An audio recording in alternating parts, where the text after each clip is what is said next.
That's right. Let's do that. Let's actually have ourselves a game. Can you hear yourself in your headphones? Yes, I can. Okay, bet.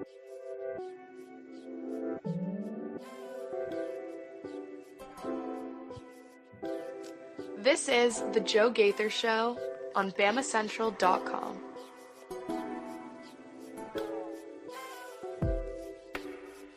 Good morning, Tuscaloosa.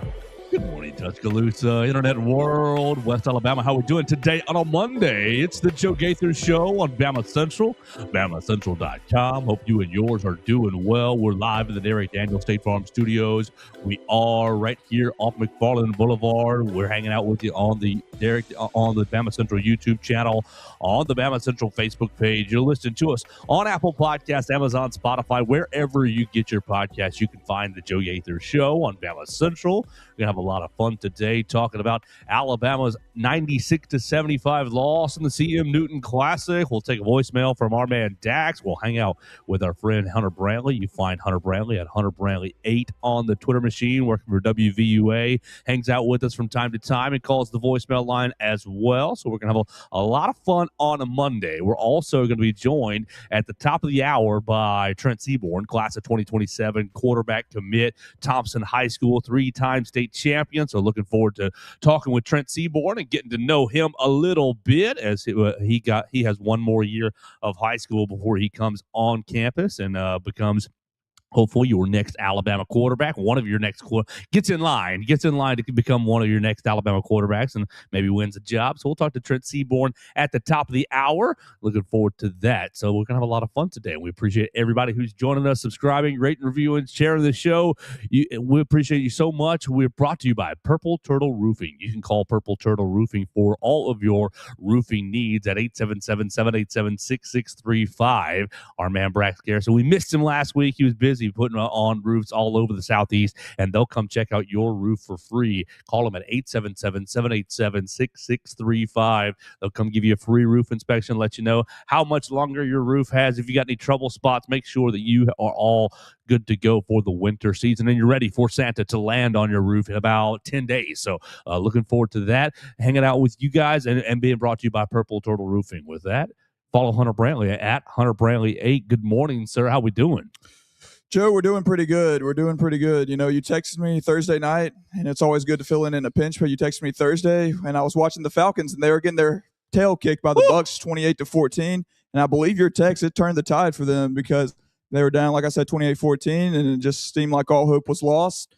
Bijan Robinson just fumbled. Looked like the Bucs, you know, they were going to probably go up with another score. And lo and behold, they come back. They got a lot of calls that haven't went their way all year long. They got some beneficial calls from the officials that we kind of needed. We got a lucky break on the Kyle Pitts touchdown. We got a touchdown run by Bijan Robinson, who's the best running back in the league, and it's not even close.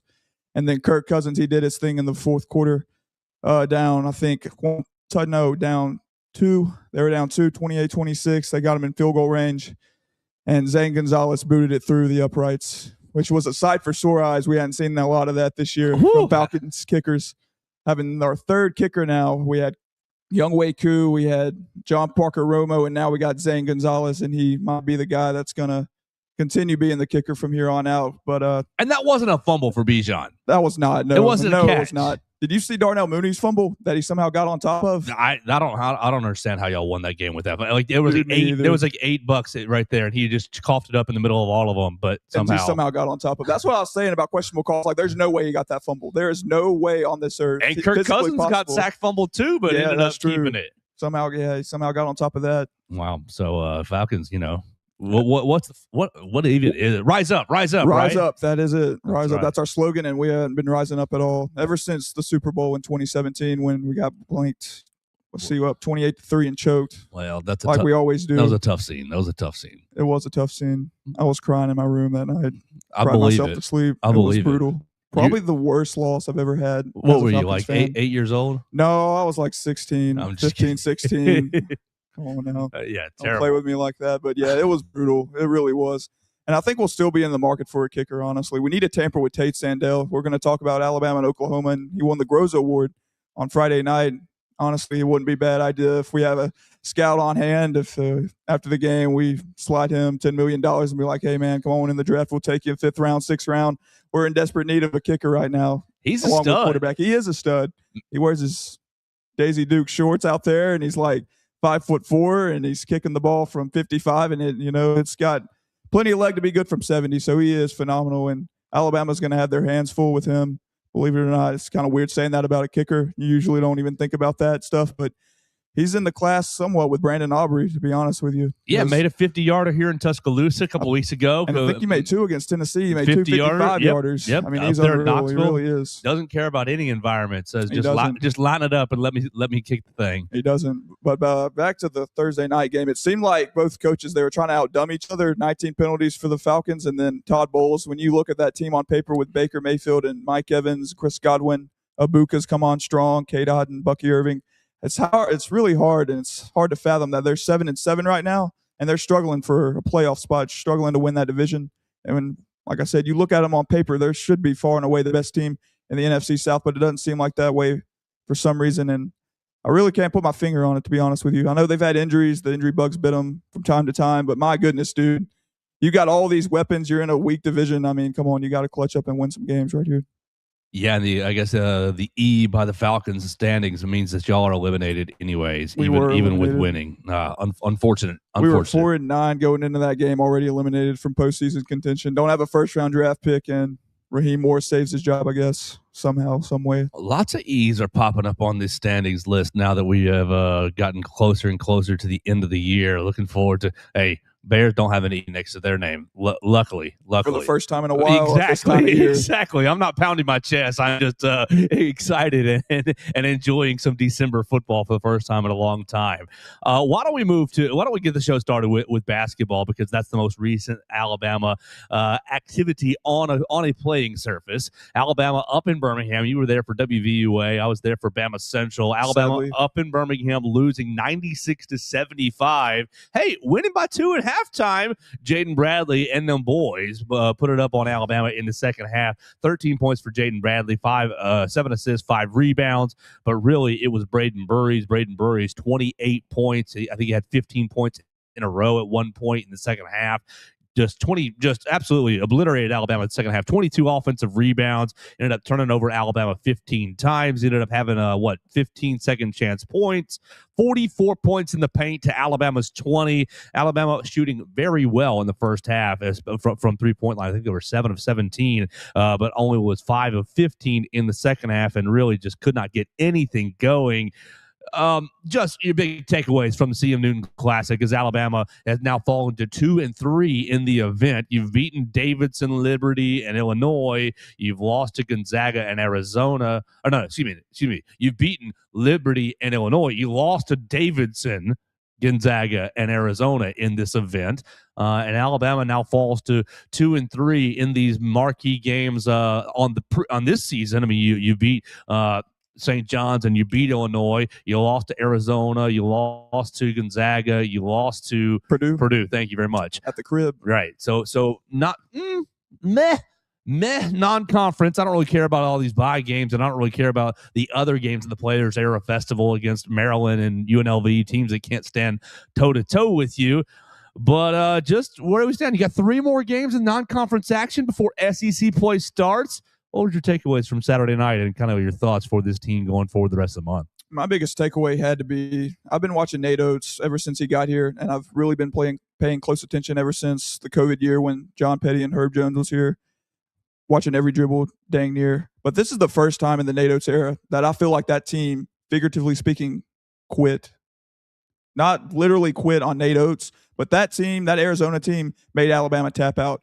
And it's kind of fitting because it was John Cena's last night in the WWE on Sunday night, and he tapped out. But I think Alabama tapped out as well against Arizona. They got manhandled on the boards. I thought Awaka really took over the game, and you really don't even hear about that, someone taking over the game from a rebounding perspective. But everyone can talk about Braden Burries all they want to. But Awaka had 15 rebounds, and he out-rebounded Keaton Bristow, Aiden Sherrill, Amari Allen, Noah Williamson, and Taylor Bowen combined. He out-rebounded all 5 of them combined. 15 rebounds, and I think all of them had 13 when you add it all up. which is just astonishing to think about that one player can out-rebound an entire team. And it's not like he's 7'4". I mean, it's not like it's Wemby. He's 6'8", 6'9", and he just out-bullied. He just got out-physicaled everybody else, and he just wanted the ball more. He was tougher than everybody else, and that's what I'm saying. I mean, this team is so soft on the interior, and I love what Oates said after the game. He's like, if Bol Bowen and if all these other guys, Bristow, if they don't want to rebound, then, I mean, I'll find someone. And I'm just like, I mean, Bol Bowen, I feel like Bristow, they're your best options. I don't think Noah Williamson needs to be playing 10 minutes a game. I've been saying that over and over again, and it just feels like that he is not athletic enough to be playing in that system. I feel like a NATO system relies on a lot of athleticism, and he just moves like a polar bear out there. I love Noah Williamson. I'm sure he's great in the Patriot League, but he just doesn't really fit the bill in SEC high-quality competition. So, I mean, I don't know where you go from here, to be honest with you, because you lose to Purdue, lose to Gonzaga, lose to Arizona. You probably lose to squared off with Duke in the ACC Challenge. You'd probably lose to them, although we didn't play them, so that kind of null and void. But rebounding is the biggest issue with me right now. Yeah, we turn the ball over, but that's going to happen when you're playing a fast-paced offensive style like Nate Oates does. And you can kind of live with some of the turnovers, 15. That's a little bit above the quota that you want. But rebounding is the biggest takeaway for me. You can't let a team have 22 offensive rebounds and you only have 3. You'll never win the game. I don't care who you're playing. That's never a good recipe for success.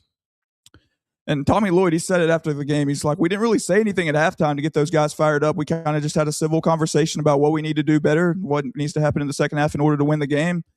And he didn't say, you know, I want y'all to play harder. I'm not going to throw chairs or anything. He's just like, let's go see what happens. Let's punch them in the face and see if they'll punch back. And Alabama didn't punch back. They laid on the mat. And like I said, I think they tapped out on Saturday night. Terrible showing. I thought Phylon was the only bright spot. But like I said, very disappointing because you lose to Purdue, you lose to Gonzaga, you lose to now Arizona. You lose to Arizona. And it's kind of like, where's your biggest win at? St. John's is kind of falling off. Illinois, same thing. So what are you hanging your hat on in the non-conference? I guess the 2 wins at St. John's and Illinois. It's not the worst thing in the world, but you would like to get one of 3 wins against the big boys, if you will. Absolutely. Yeah. You give a team almost 30 more field goal attempts, 84 to 56. Nate Oates like, oh, we outshot them percentage-wise, but they shot 30 more shots than you, Nate. And so that's really the big difference in the game. And you're hitting on a lot of my main takeaways, but the only thing that you didn't hit on that I thought about through the game and that I thought about after was this was the first game pretty much all season where you had your full complement of players. You didn't have Collins on Nijiaka, and Collins, your update on him after the game was that we'll miss more time, still needs a procedure and the XYZ, basically dealing with a heart issue. And so he's going to be out, but basically you had your full complement of players for the first time all year, and I didn't really like the rotations. I didn't really like the rotations at all. I think you did deal with some foul trouble. You had Aiden Sherrill with some full body cramps, according to Coach Oates, and Latrell was really battling some cramps as well. My big takeaway was we don't have the rotations really correct. Jaleel Bethea only 3 minutes. Davion Hannah didn't play at all. You saw basically, I agree with you that the team kind of looked at each other like, who's coming to save us? And nobody's coming to save you. And so it just is what it is. And it was LeBaron trying to do his thing, 24 points, 10 rebounds, first double-double of his season, 5 assists as well. So I thought that really it was an experiment that went wrong in Birmingham, an experiment that went wrong against a really high-quality team. And you're going to have to use these last 3 games. You have Yale, you have South Florida on Wednesday, Kennesaw State. And Kennesaw State. And yeah, Huntsville. thank you. And Huntsville. So you got 3 more games before the SEC play starts. And you're going to have to, in my opinion, use these 3 games to really figure out what the rotation is, what the minutes are. Latrell, right? So 21 points. I thought Latrell played his you-know-what off. And every time I had the best seat I've ever had for a basketball game, I was sitting underneath one of the baskets. And so I was sitting like 5 feet from the Alabama bench. And Latrell, every time he was off the floor, was getting treatment, was having ice, was having, massage work done with a gun, trying to get him loosened up, trying to keep his muscles from. I think Latrell left it all out there on the floor. And so to me, I think you need to figure out the rotations. You need to get more out of Taylor Bowen as far as the rebounding department goes. It is what it is with Noah at this point. It is what it is with Noah. You're not going to get much more out of him. And I think you got to get Keaton Bristow on the floor even more. I think that let's see, Bristow only played 12 minutes, and I think he needs to play a lot more than that. If you're playing some of Noah's minutes, I feel like. Right. Well, he needs to be. Noah played 10 minutes. That's a little bit too much for me. You've got to figure out like who's going to actually rebound. And if Keaton Bristow is one of your strong rebounders, well, you got to throw him out there and because I think this team actually plays good on ball defense. I think this team actually plays good first shot defense. They have all non-conference time, but as soon as the shot goes up, it's like they all lose their brains, or they don't know who to go box out, or they're incapable of boxing someone out, or they're getting out jumped. And so the first shot goes up, and you're like, oh, that was good defense. Here we go, clear the glass, and they don't. And it's a second, a third, a fourth shot on a possession, and by the end of the night, you're looking up, and they've taken almost 30 more field goals than you have, and you're like, well, you never had a chance. Like if you can't clear the glass. Like there's not even point of playing. You might as well just foul them. You might as well just foul them and try to see if they can go 1 of 2 from the line or whatever. And still, you got to rebound. Like it just the rebounding issue is such a frustrating thing. And like so, the counter is, hey, why don't we just make every shot? And it's like, well, that's a nice counter, but that's not going to literally happen. Impossible. That's pie in the sky. Right. You went 7 of 7. Perfect world, yeah. Yeah. You went 7 of 17 from 3-point line in the first half, and you're like, okay, we're up by 2. Yeah. And then you look up, and then it's, 65-49 after that, and you stop hitting threes, you turn the ball over, you have live ball turnovers, and they're running the other way, and they're dunking, and they're laying the ball in left and right. And again, you mentioned rebound, and I just want to add on to that. LeBaron Philon had more rebounds than our starting front court along. Again, combined, had more rebounds. Not only did Toby Awaka have more rebounds than 5 players combined, LeBaron Philon, your starting point guard, had more rebounds than your starting front court combined. And that just can't happen if you want to beat good teams like Arizona. You want to beat good teams like Purdue, Gonzaga, go on and on and on. You've got to figure out a way to rebound better. And I just, what's the answer for that? Is it box out? Is it that simple? You would think if that's the answer. Well, I just don't think I don't think they have the right bodies. I don't think they have enough. Like I think from a personnel standpoint, Aiden can't stay on the floor, whether it be foul trouble or whether it be last Saturday cramps, and then he's got to find himself in the right position, which I don't think he does. And so your next option is Noah Williamson, and then it's who are you getting at the 4? And it's Taylor Boboan and Keaton Bristow. And to me, it's like, well, you just don't have enough bodies, and that's why I've been really trying to hope that Collins gets back out there, and people are like, well, Joe, Collins isn't going to give you much on offense. No, he's not, but he's a bigger body who can rebound the basketball, pass it to LeBaron Philon, pass it to Latrell Wright, so Houston Millette, those types. Amari Allen gives you something from the guard spot, but I just don't think you have enough. He got exposed last night. I don't think you have enough of the right bodies to be able to rebound the basketball. Yeah, I agree with you. And you would think, again, I don't know, what the fix is. Are you just hoping that y'all can rebound? They can rebound the ball better. Hope that A. Terrell can stay on the floor and not get in foul trouble. Hope that the guards carry you as far as rebounding, but they already have a lot on their plate trying to score the ball and set people up and set the table for everybody else, like Philon. I thought Holloway, Oates mentioned him. Hurt the game. Still hurt. Play like it. That's why I thought the rotations were so funky. Like, if he's still hurt, then why aren't we just giving Jaleel Bethea? Why aren't we giving Javion Hanna those minutes? Yeah, exactly. I thought Bethea should have played more. I thought he had a good game against UTSA, and I thought he could follow that up with a really good game against Arizona, but only playing 5 or 6 minutes. And he hit a 3 at the end there, but it was too little too late, obviously. When you're down 20 points, it really doesn't make that big of a difference at that point.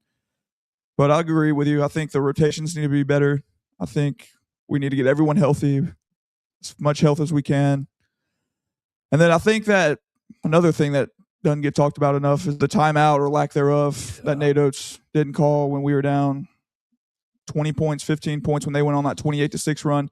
And he says at the end of the game, he's like, well, I'm not going to call a timeout and tell them to play harder. And it's like, it's not about playing harder. It's about stopping their momentum. And I thought about asking the players that, because at this point, what do the players feel like? What do the players think? I get it. You're the coach, and I know that you know more than everybody. And I'm not going to sit here and undermine you and say that you don't know more than the players, and your job is to coach. But the players play, and at the end of the day, what works for them? What's best for them? What puts them in the best position to succeed? And if they feel like calling a timeout helps stymie the other team's momentum, you hit the reset button, you get yourself back on track. Oates can dial up a play, he can call up a set that he likes. something out of the timeout where you can stop the run. And instead of being 9-0 run, 10-0 run, you finally score. Maybe you stymie their momentum, like I said earlier. And he just like back to playing harder. He said, get the same answer that he did last year when he was asked that question. And it's just like, it's not all about playing harder at the end of the day. Sometimes it goes into more than just that. It's more about what is the other team doing? How do we stop them from going on their run? And how do we stop them from going on a 20-0 run and stuff like that? So I don't know. I wish he would have called a timeout. I know the fans, they were behind me. They were screaming, call a timeout, call a timeout. And I'm like, I'm right there with you. He needs to, because that Arizona crowd, they got into it when they went on that run, and they were kind of hard to, I guess, take out after that point when they were up by 20 points. So I'm with you. I think it's just about taking a deep breath. Just take a deep breath and say, okay, guys, like, we know you need to play harder, but let's all take a deep breath and let's go reset. And it's not like they're not playing hard is the thing. Like, they're turning the ball over, yeah, and mistakes happen, but it's not like they're loafing on the court. Right. So I'm not sure why he has to give that answer all the time. And again, I thought about asking the players that, giving their thoughts on it. Like, do you think it would help calling a timeout? Do you think, I know Oates has said you need to play harder, but what do you guys think? Do you think calling a timeout would help you guys out any? Do you think it would help stymie their momentum? Do you think it would help y'all reset, get composed? I'm sure they were scatterbrained after all that was going on. I would be if I saw Braden Berries just shoot me in the chest multiple times and just cook me like he did them. Because after that, he got rolling and couldn't stop him after that. Absolutely. So, Alabama, tough loss on Saturday. Hunter, we only have a few more minutes before we're going to be joined by Trent Seaborn. I'm looking forward to getting to know class of 2027, Thompson High School. Trent Seaborn, committed to Alabama. Let's talk about this week. We're about to go over to practice. We're going to have a little practice viewing for Alabama football. I've got my extra layers in the other bag ready to go because it's going to be cold out there. Looking forward to that. What are your thoughts? Over the weekend, Kalen DeBoer basically puts out a new statement saying, I'm not entertaining other jobs. I'm committed to this job. Just kind of what's your temperature on this football team as they're heading into college football playoff week? Well, I'll listen to the show Wednesday, Thursday, whenever y'all were talking about it, and Mason was like, I think it's going to be a good butt kicking from Oklahoma. They're going to beat us around 21-3, 21-6, something like that. I'm somewhere in the middle. I think Alabama, at the end of the day, they're going to fight hard, and they're going to play like they've been playing all year long. Defense is going to keep them in the game. Offense is going to do just enough to win the game when it matters the most. And I think that's what's going to happen on Saturday. I think Alabama is going to score between 10, 20 points. They're going to hold Oklahoma to 13 to 6 points, something like that. And Alabama's going to win another one-possession game. The biggest question for me is this offense, man, because they're so one-dimensional. And I think Brent Venables is going to watch the tape against Georgia and what Kirby Smart was able to do. They hung out in cover 2 and cover 1 all game long, and they were able to get home only bringing 4 or 5. And I think Brent Venables is going to use some of the same stuff, same schematics, same, I guess, coverages that Kirby used. And I think it's going to pay off for him. It's interesting to see if our Mason Thomas, that's my biggest question for them defensively, if he's going to play. Because if he's going to play, I think he'll give our offensive line problems all night long, especially on the tackle position. I think Caden Proctor struggles with guys in front of him that are just as good as he is, if not better.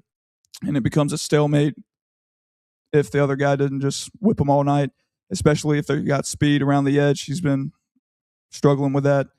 Michael Carroll, I'm sure he's going to be the same way, being a freshman and everything. But you have optimism there at that spot that they'll play better than what they have been. But I think just offensively, like I said, you are what you are at this point. The run game's probably not going to improve. We can talk about it and we can harp on it all we want to, but it's still going to be the same old thing. Hopefully, Jay Miller is able to go. I don't think Josh Cuevas will play. I know a lot of people are speculating and optimistic that he will play. I just don't think. I hear it's a fractured foot. I just don't see him playing. He was on a scooter 2 weeks ago against Georgia, a week and a half ago against Georgia. I just don't think he's going to be able to play. We'll find out at practice if he's moving around, if he's running, if he's involved at practice at all. Offensively, it scares me. Like I said, we're going to have to win the turnover battle, and that's the biggest thing. I think if we win the turnover battle, we'll win the game. Can we outgain them again like we did, have 400 total yards rushing, or not rushing, just total yards? Can we throw the ball for 300 yards like we did against them in the regular season? That remains to be seen. Because like I said, I think Venables is going to change it up a little bit. He's going to put a lot of pressure on Ty, force him to make throws, force him to read a defense. I disagree with Mason. I think he is NFL caliber. He just, like I said, reading a defense is his biggest problem right now. I think he can make NFL caliber throws. He's made some against Missouri. He made a good one against LSU to Jeremy. And he can make, like I said, he's got decent arm strength for a college quarterback. But again, it comes down to reading the defense. Brent's going to confuse him. He's going to disguise blitzes. He's going to do everything to make his life a living hell on Friday night. And it comes down to him at the end of the day. Our defense is going to do what they do. I'm not worried about that Oklahoma offense. They're weirdly explosive, I've noticed. I watched them against LSU. They had a 40-yard touchdown to Javonte Gibson, and I think Isaiah Satania beat them over the top for like a 65-yard touchdown. So they're weirdly explosive. They don't move the ball a whole lot. They don't go on these long drives. They'll score one play, two plays from about 50 or 40 yards out, if not more. And then it's just, 3 yards in a cloud of dust at that point. So biggest question mark for me is offensively, like it has been really since the South Carolina game.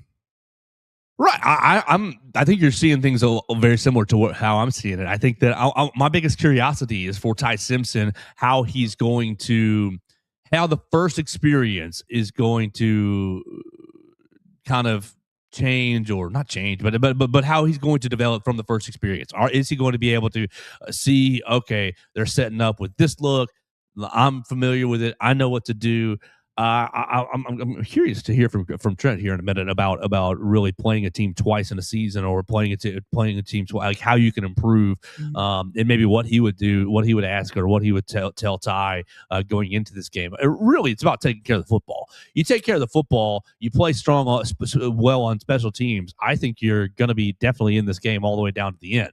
And you were in the Oklahoma game all the way down to the end in this last game, but you had 80 yards, 90 yards to march. I guess you had really set 60, 70 yards to march with 7 minutes left, and you couldn't do it. You were taking, Ryan grew up, so we ran out of downs. We didn't run out of time. No, you both, buddy.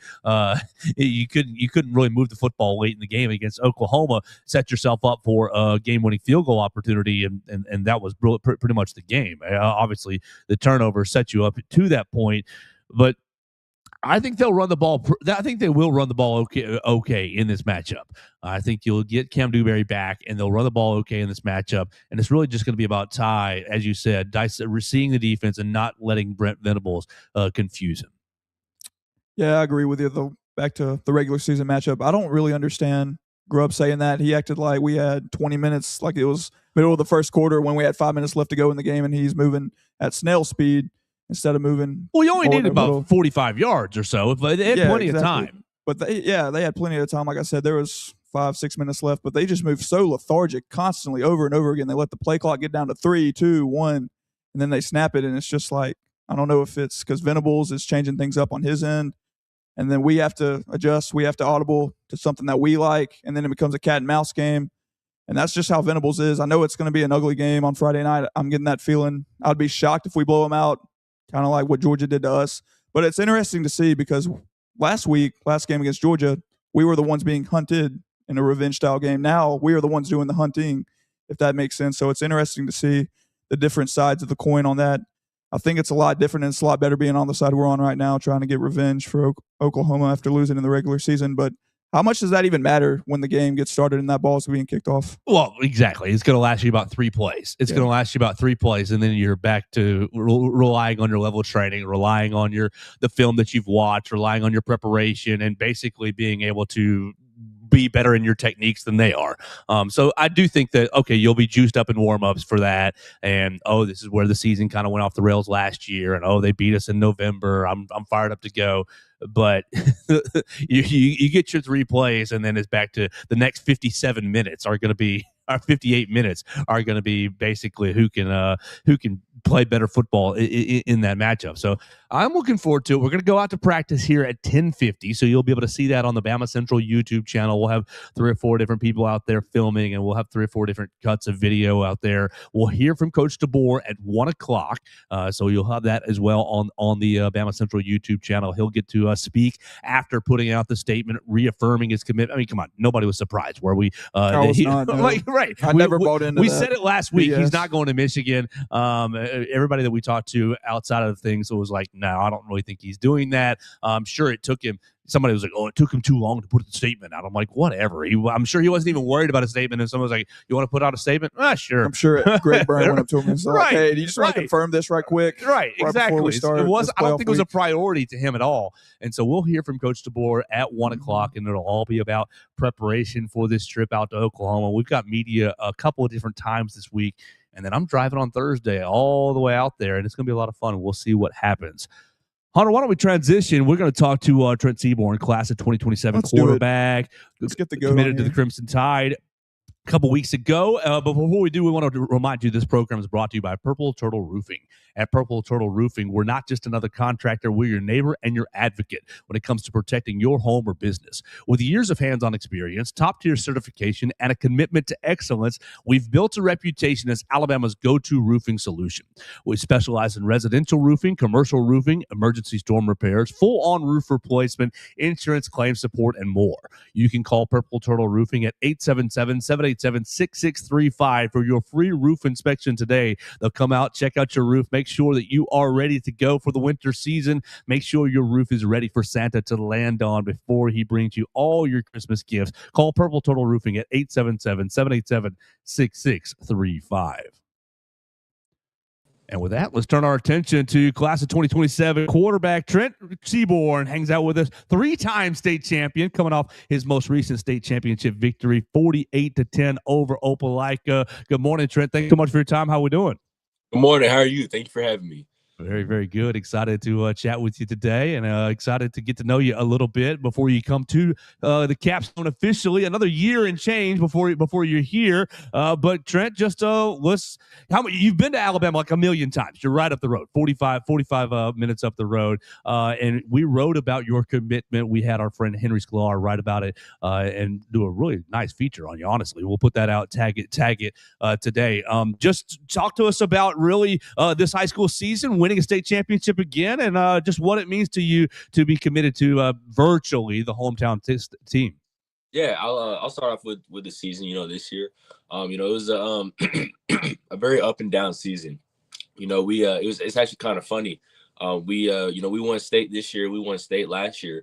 But we lost to the same three teams last year in the regular season that we did this year, and they were all very close games. I'm pretty sure out of the 6 games we lost combined this year and last year, 4 of them were like by 1 point of overtime. One was by a last second 55-yard field goal. Another one was by about 4 points. So they're very, very close games against very, very good teams as well. It was Grayson, Clay, Chalkville, and Hoover, who are all 3 very, very good high school teams.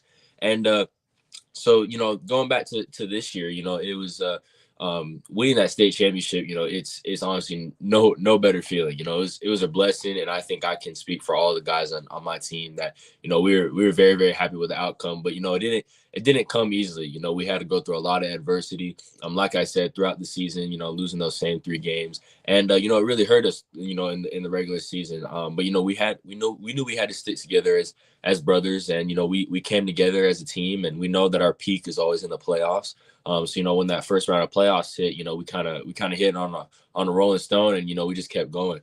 We were firing, on all cylinders. All parts of the game, offense, defense, special teams, we're all clicking, and that felt really good. Going through our 3 rounds of playoffs, played 3 really good teams on our side of the bracket, and finally finished it out in the state championship. For sure. And then I'll go into commitment as well. Being committed to Alabama is something, I feel like in my life it feels like something out of a fairy tale. I never thought I would see the day that be able to say that I'm committed to my dream school. It's been such a long process. I've been on this recruiting process for probably 3 or 4 years now, and it's very people don't realize it's very long, very in depth. There's a lot that goes into it.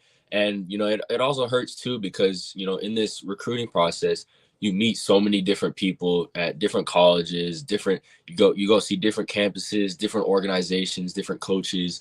And you develop these relationships with them, true, genuine, friendly relationships with these people. And that you're only going to be able to choose one school. So these people at other schools, you won't be able to play for them, but it's still cool to develop these relationships, because you never know how far that might go, years from now, wherever they might be.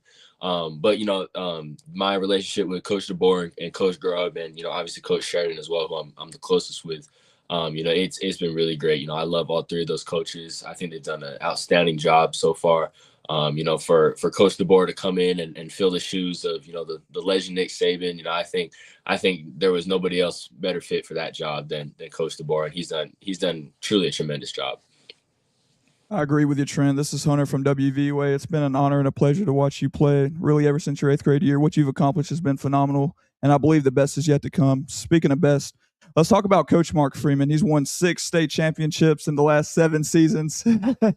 Had to do that. But, like I said, he's been phenomenal. He's been unreal.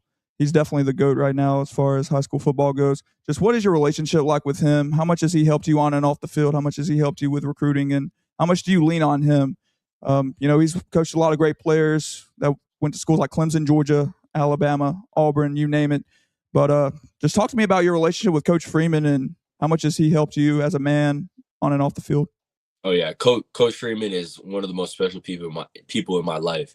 It's funny. I consider myself to have 3 dads. It'd be my actual dad, it'd be Coach Nalu talking about Loa to his dad, and then Coach Freeman. They've all been tremendous pillars in my life, and especially Coach Freeman because I've been playing for him for 4 years now and about to go on 5 this upcoming season, this last season, and but we've known him for so much longer.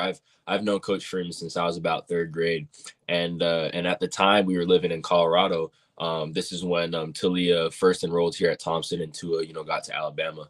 And we had come out and visited Coach Nalu to train with him.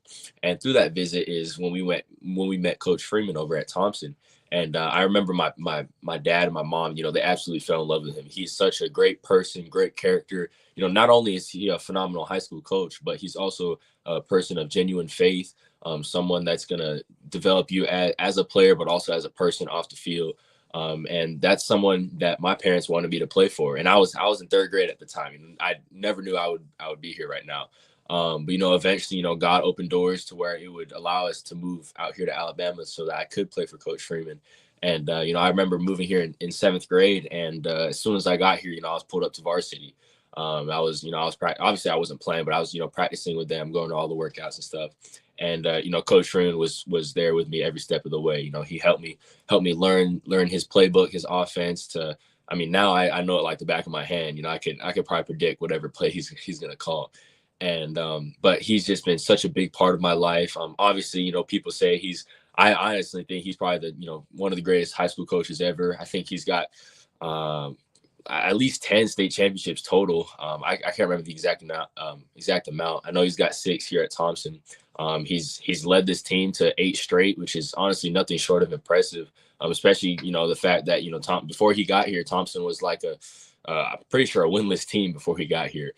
So that for him to do that in a span of about 10 or 11 years is really impressive. We're talking to Trent Seaborn, class of 2027, quarterback committed to the Crimson Tide. Trent, what do you see in this Alabama offense, and how do you see it fitting your game? The offense that Coach Grubb runs and the offense the level I see Ty operating at is really, really impressive. I think it's like an NFL caliber offense, especially with, Coach Grubb having that experience as well. People are always going to criticize, schools or coaches or whatever. And, you're always going to have that criticism. But, I see a lot of greatness coming from Ty and Coach Grubb and, this offense. They were really strong in the season. They may have struggled a little bit the past couple of weeks, but I think there's something lying underneath that the public media probably doesn't know about, maybe some injuries or whatever. But I'm really excited for, this upcoming Friday for them to really get back. I'm pretty sure everyone or mostly everyone should be, healthy. So to get back to, what we were used to seeing earlier in the season, I'm really excited for that to happen. And then, going back to what you said, how I see myself, fitting this offense. I come from, obviously Coach Freeman's offense, which is very air raid based, but it also mixes a whole lot of other stuff as well. And what's great about Coach Freeman's offense is that he runs plays that fits, his players. He's a high school coach. You're not going to have, D1 guys at every position. So he's going to run plays that's going to get the best guys, the ball. And so he knows how to call different, sorts of plays. So through that, And through my years of being here and playing with a whole bunch of different players, I've been able to run, different schemes, almost different offensive types as well. So now I feel, really comfortable coming to a more NFL pro style offense, with still, the air raid aspects to it as well. To where, I would, I think it would be great to, thrive in this offense. Hey, Trent, I saw a picture the other day that you posted on X of you and Julian saying when y'all were kids. Yeah. I got to wonder, man, you're from Alabama. Julian was on this show. All right. Twice. Yeah. Member of BamaCentral. Go ahead. Avid fan of the Joe Gaither experience, if you will. But yeah, I saw a picture of you and him when y'all were younger that you posted on X. He's from California and you're from Alabaster. I don't know much about your background prior to the 8th grade when you became the starting quarterback at Thompson, but how did your paths cross and how are you guys friends and how did that happen? Yeah. So, well, I'll start back with, my background story. So I was, born in Hawaii. That's how our relationship with the Tagovailoas kind of started.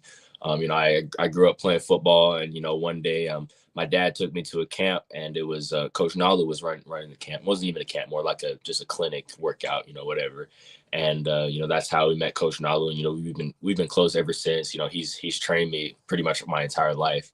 And but my dad's side of the family, his my dad's parents and pretty much his whole side of the family is from Southern California. So, when we were living in Hawaii and we were living in Colorado as well, we'd go out and visit California just to see family a lot. But, while we were in California, we've met a whole bunch of, quarterback coaches, and, one of them was Jonathan Reyes, who I think, I can't remember what quarterback, group he works with right now. I think he's a coach at Modern Day right now. But when it was one of those trips when we were out there, and I'm pretty sure it was at Modern Day, and it was I think he was still coaching there, and Julian was out there, and he was in 8th grade. And I can't remember what the whole deal was, but I remember meeting him out there, and obviously he was 8th grade at the time, not as great as he is right now. But it was just like some high school workout, I think, and I was out there training and he was out there, and we had got a picture, and now all these years later, it's pretty cool to see how far we've come. And I've also gotten to know Julian as well when he was a senior in high school, and I think I was either 8th grade or freshman. I'd see him at Alabama for, visits and stuff. So I got to know him then. And I think he's a really cool guy. And I'm really happy to see, how well he's doing as well. Trent, describe your game in 3 words. Oh man, 3 words. That's kind of hard. I'm not really the egotistical type to, I'm not like overconfident or anything like that. But, I guess my strengths would be, I say IQ. I think that counts as one word. So IQ, I would put pocket movement. I know that's 2 words, but kind of. We'll let it fly. And this 3 words, but I still condense it to one, reading the defense. I like that. 3 strong quarterback traits. If you weren't playing quarterback, though, or if you weren't a football player, Trent, what do you think you'd be into? What would you be pursuing? Well, I'm actually alongside playing quarterback as well. I actually play the saxophone in my bands. I'm part of my high school wind ensemble. So that's a lot of fun. We play a lot of really hard pieces. So I probably say something to do with music. I enjoy music a lot. That's definitely one of my side hobbies. Yeah, I remember seeing a story on that a couple years ago. You were in the band, and you would, I think, at halftime or if y'all were blowing people out, you would go play in the band. You would play the sax in the band in the 4th quarter, which I thought that was really, really cool. Yeah, it was during a couple blowouts. That's awesome, man. That's awesome. But I want to talk to you about Xavier Crowell. I know that he's a year older than you, but I watched him play when he came up here and played Demopolis. He reminds me a lot of Josh Jacobs. He's very physical, point of attack, runs really hard. Like I said, physical. That's really the biggest word I can describe him is a physical back. He doesn't care who you are. He's going to try and run over you, and he's going to try to continue just to run as hard as he can. But 3 or 4 years down the line, you could be a junior, he could be a senior. Y'all could be in the same backfield. How cool would that be to play alongside him? I know you guys are really tight. Oh, I think that would be amazing. That kid is absolutely phenomenal. When I got to watch him play, I think it was a state championship game and I think one other playoff game, I watched on TV. I mean, gosh, his running is like angry. Like he's mad at someone or something and he just runs through kids. I don't honestly, I don't ever see him go down. The only time the play stops is when he's run out of bounds. That's how impressive he is. And I watched some of his clips from the All-Star game recently, and gosh, he dominated against some great competition there as well. So to be able to hopefully be able to be in the same backfield as him in college, I think that'd be really cool. We're hanging out with Trent Seaborn, class of 2027 quarterback commit to the Crimson Tide, Thompson High School, 3-time state champion. Trent, you talked about it just a little bit with the Oklahoma match or with the Alabama offense as a whole. But spending forward to this Friday night as Alabama heads to the playoff game against Oklahoma, you've played teams multiple times in your career. What's it going to be like? What do you expect the experience to be like for Ty Simpson to get a second look of this Venables defense? Obviously, Brent Venables is extremely complicated defensive coordinator and head coach. But just as a quarterback, what's your mindset when you get to face a team a second time? Well, I mean, I can't speak for Ty or any of course for you. Yeah, well, yeah. In my case, I've had the opportunity, these past few years to play, team once in the regular season, another time in the playoffs, and I can say, for us as us Thompson guys and on our team, we love to get our get back at another team. It's especially if we had lost to them in the regular season, and we get to play them again in the playoffs. We bite at the bone for that. Our mindset, going into the second time we play a team is always, we go back to the first game. We say, what did we do good? What did we not do good? What worked? What didn't work? And we kind of just build off of that. We know, sometimes you make a mistake that are, probably mental mistakes that might have cost you the game. Like, okay, well, that was a heat in the moment thing. That's not going to happen again. If this doesn't happen again, we're going to win this game. And that's just kind of our mindset. And I'm sure the guys over in Tuscaloosa can say the same as well, that they're ready for this game. I'm sure they're ready to go back out and get this win back under the belt. I'm really excited for them to go out and dominate. Especially Ty. I'm really excited for him. To get his juice back under him and really start slinging the ball around. Trent, I know we're up against the clock right here, but I just want to bring this up right quick. Coach DeBoer released a statement putting all the Michigan rumors to bed. I never really bought into any of that stuff. But how much comfort does that give you now that he's going to be here for the long haul? Oh, it gives me a lot of comfort. And honestly, I wasn't, really worried about it anyways in the first place. The thing that I've learned, over the past couple of years is, media is just straight poison. There's a lot of bad to it. And, I think that whole rumor was just to get those Bama players, uneasy about, the whole situation, getting their focus off of, what's important. That's this next playoff game. But, I know those guys are, they're smart. They know not to, engage in all that stuff. So I know they're 100% focused on this upcoming game, and they don't have to worry. And especially now that Coach DeBoer put those rumors to rest, they don't have to worry about that at all. So I'm excited for them to go out there this Friday and play. Trent, well, last one for me really is focus on your future here. You've committed to Alabama a couple weeks ago. You've got another year in high school. What will be really your focus for the next year as an Alabama quarterback commit? I see a lot of, he's recruiting this guy, he's trying to recruit that guy. Who are some of the players that you're trying to, convince to join you in the class of 2027? I mean, there's a lot of guys that I'd love to come play for me. A big name I would say is probably Maxwell Hiller. Big time O lineman. I think that's a guy that we have a good chance of getting. Another guy, Keyshawn Bowman out of Tennessee, really good receiver. Also another in-state guy, Carter Davis out of Gulf Shores. I think those are all phenomenal guys. I'm still trying to get other guys too. I'm playing 7-on-7 this winter with Raw, and I'm gonna see if I can try to get some of those guys to. It's all good. It's all good. You're good, man. Anyways, yeah, I was trying to get some of those guys to convince them to come to the Capstone.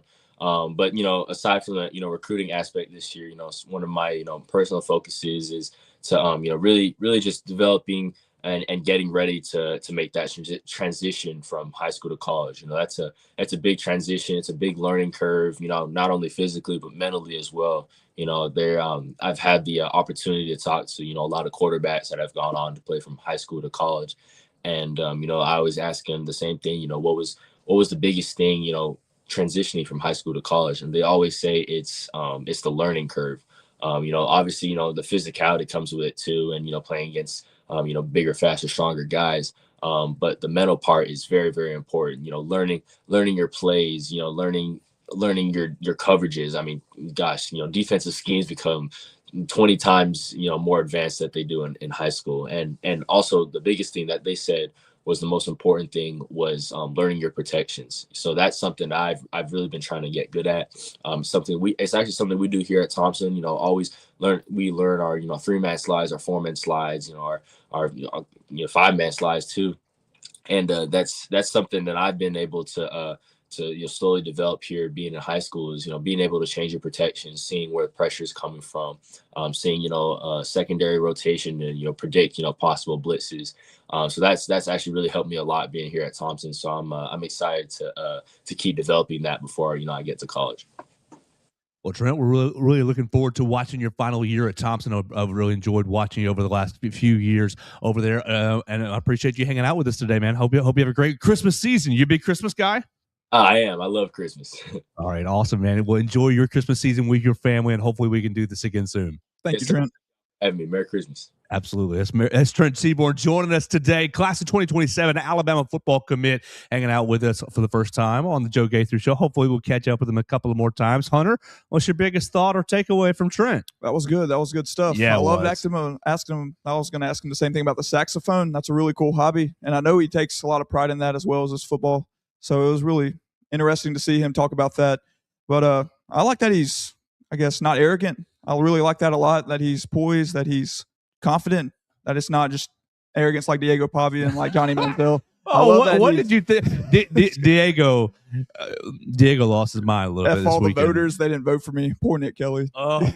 he's not effing with Nick Kelly right now. I can tell you that much. Nick had him in his top 3. Yeah, I mean, what did he think was going to happen? Surely he didn't think he was going to win the Heisman, going 10-2, not making the conference title game, not making the playoffs, and Fernando Mendoza wins the Big Ten, knocks off the defending national champion, puts the game on ice with that big throw to Surratt. That third down, he just down the sideline. He's definitely the best quarterback. He absolutely deserved it. I was like sitting there watching the end of that game because I just got back to the condo after the SEC title game that we were staying at. And I'm like, okay, Ohio State, you still got a little chance. You still got a little chance. And then Mendoza, third down. I said, he just won the game and won the Heisman on that throw. He did. He flexed on him big time. So, and I was surprised, too. Connor Talty citing for Ohio State's kicker. Missing that 25, 26-yarder. Yikes. We'll see what happens. Hunter, we got to get out of here and go to practice. I appreciate everybody watching us today on the YouTube channel, subscribing on Apple Podcasts, Amazon, Spotify, hanging out with us on the BamaCentral Facebook page. You can follow the BamaCentral Facebook page for all your news and coverage of the Crimson Tide. We're going to go out to practice. We're going to hear from Coach DeBoer. We're going to have a great rest of the week. Follow Hunter Brantley at Hunter Brantley8 on the social media machines. You can call the voicemail. Oh, my gosh. I didn't even play Dax's voicemail. Dax has a voicemail. I will play it first thing tomorrow morning. You can go. I just was going crazy in my brain. I'm sorry. You got to put him on the show. Yeah. Well, he was on 2 weeks ago. Yeah, I saw that. He did a good job too. Yeah, you did. Dax, I'm sorry. I will play that first thing tomorrow morning. We'll play Dax's voicemail, 205-462-7340, extension 800, if you want to be a part of the program. And we'll talk to you on Tuesday right here on the Joe Gaither Show on BamaCentral, BamaCentral.com.